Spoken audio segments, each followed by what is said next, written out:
This video is part 2 of me grading every NBA team's offseason. I decided to do grades this year rather than a winners and losers list because most teams did either a decent to great job, not to say that there weren't losers, but they're much less than normal, so I decided to go with grades instead. All of that said, go watch part 1 where I cover the Western Conference, but let's get on with the video.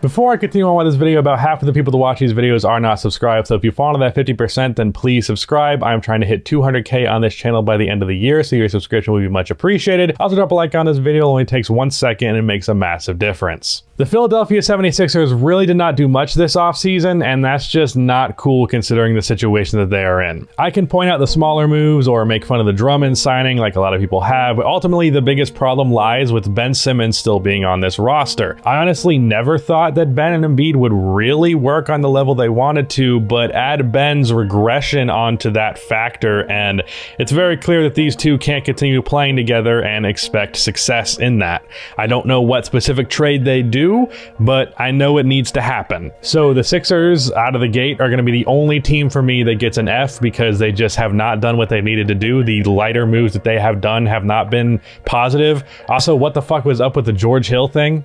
Why they just let him go for nothing? He's a good backup point guard. That was stupid. The Nets had an interesting offseason. A lot of people have said that they have had a great offseason. However, I don't think the people saying that properly appreciate how big of a loss Jeff Green will be.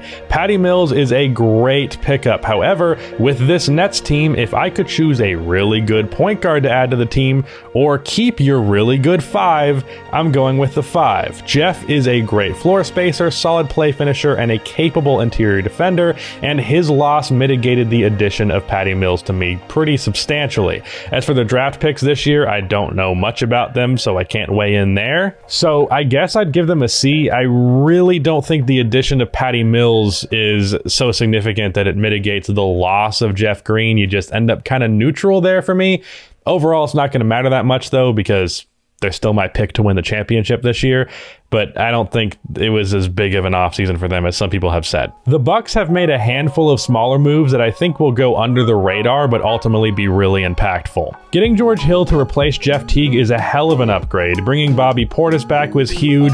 Rodney Hood is a low-risk, high-reward signing because he was terrible this year coming off of an Achilles injury, but if he turns it around to what he was pre-injury, you just got a really good player for nothing. Now, they did lose PJ Tucker and lost him in a way that implies the Bucks didn't really push to keep him, so that was weird. But I think I'll give the Bucks a B+. I would honestly give them an A+, if not for the PJ Tucker thing, because that was just weird.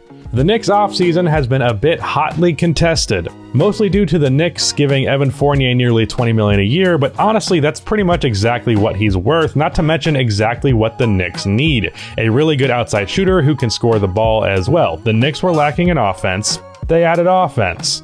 I think the outcry of this particular contract really shows something that I have felt overall with this offseason and the past couple of offseasons, which is that people just don't simply understand how player value works.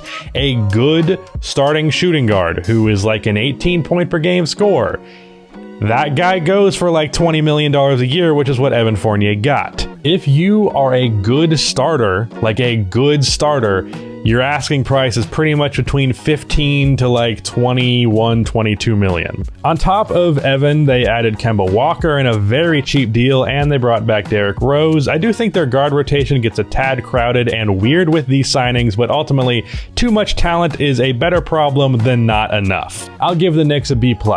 The Atlanta Hawks had a pretty solid but not too loud offseason, like many of these teams have been talking about. They extended Trae Young, re-signed Lou Williams, got a rotational guard in DeLon Wright to replace Chris Dunn. They brought back John Collins to a fair deal, even if I kind of feel like John was becoming an outsider with this roster. Gorgie Dang is a good backup 5, while Onyeka Okongwu recovers his injury, and by all accounts, Sharif Cooper was a steal in the second round. I will give the Hawks a B+ as well. I made a video on the Miami Heat and their offseason, specifically focusing on the Kyle Lowry move, so go watch that if you haven't already for more detail than what I'm going to say right here. But the Lowry sign and trade was good, even if I think that move has been a little overrated by some. PJ Tucker was a great addition. Getting Oladipo back for like less than $3 million was good. Low risk, high reward. Duncan Robinson being back is great, as is Dedmon, and the addition to Markieff Morris is cool. I'll give them an A. The Celtics are yet another team that had an interesting offseason, and I'll say an underrated one. They traded their trade exception for Josh Richardson, traded for Chris Dunn, who is a solid backup point guard. I really liked the Kemba for Horford trade just because of the fit, even if it's a bad contract for a bad contract, and they got Dennis Schroeder for nothing. Dennis, Smart, Brown, Tatum, and Horford is a better starting lineup than what they had last year. I will also give them a B+. I realize I've been giving a bunch of B+, but what can I say? These teams have been consistently pretty good. But all this praise to the consistency disappears because now we gotta talk about the Washington Wizards. Don't get me wrong, the return for Russ is passable, at least for the regular season that is. However, trading him and still having Beal and really just the last few years of this Washington Wizards team annoys me. If there is anything that annoys me in the NBA, it has to be teams that just simply don't seem to have a direction. It just seems like the Wizards are hoping to keep Bradley Beal and keep their head above water as long as possible until he eventually asks out, and it's frustrating for everybody involved. I'm just gonna give them a D. The Pacers are yet another team that never seems to have a clear direction. It felt like they were setting up to rebuild, and then suddenly they signed Rick Carlisle, and it feels like the jump that they were hoping for last year with a coaching change might actually be on the horizon this time. At the very least, they feel that way. They drafted someone I know nothing about with the 13th pick, so I can't weigh in on that, and they made no move outside of trading Aaron Holiday for yet another rookie, so not much to say there. I guess like C+ to B-. I mean, I don't know. The Pacers are a team that's like, I can't even be critical of them because I can't even make what to think of them really, which really my only criticism is I can't really figure out what to think of them, which isn't even really a criticism. So I don't know. The Pacers. The Hornets quietly had a really good offseason. I think their draft picks are pretty cool. Granted, I'm not a big draft guy, as I've made clear at this point. I think Kai Jones is cool, and James Bouknight apparently dropped, and I think he'll be good. The Mason Plumlee trade was cool for addressing the center spot. I would have loved for them to sign Rashawn Holmes, as was rumored, but Mason isn't a bad plan B. Kelly Oubre is joining a team with a lot of forwards in the rotation, but his contract is a bit of a bargain, so I can't complain, and Ish Smith is a solid guard. I don't have a single problem with anything they did this offseason, so they kind of just have to get an A by default. The Chicago Bulls. Once again, I've made a video about this team, so I'm not going to talk too long here. Go watch that for more details.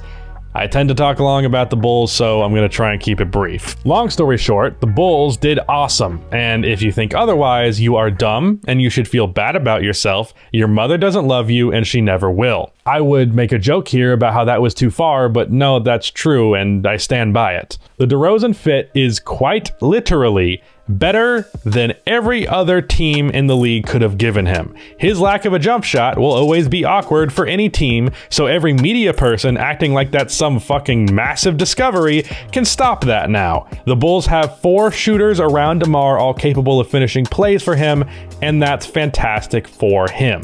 Tony Bradley is cool as a backup 5. I have been on the Lonzo to the Bulls train for 2 years now, so obviously I love that, and they really didn't lose much outside of Thaddeus Young in the process.